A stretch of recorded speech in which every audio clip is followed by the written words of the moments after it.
Burama bo'g'irsoq deydimi yoki burama chakchak bilmadim-u, lekin mazasi juda ham mazali. Og'zingizga solishingiz bilan shundoqqina erib ketishi aniq.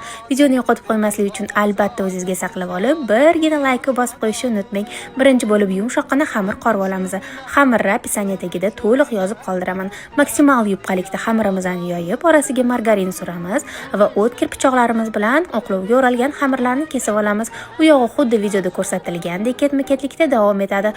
Xuddi shunaqa ikkitasini bitta qilib, burama bo'g'irsoqlarimizga shakl berib olamiz va morozilkaga 10-15 minutga muzlatishga qo'yamiz. Vikalinani sifatli qozonlariga yog' solasiz va bo'g'irsoqlarni pastroq olovda pishirib olasiz. Agar siz hayitga hali ham hayitlik olmagan bo'lsangiz, unda hoziroq uzun marketga kirasiz va qidiruvga Vikalina so'zini yozib, o'zingiz xohlagan idish to'plamidan tanlaysiz. Promokod joyiga men bergan promokodni tersangiz, anchagina skidkaga ega bo'lasiz. Aytgancha promokod shu oy oxirigacha amal qiladi. Albatta foydalanib qoling.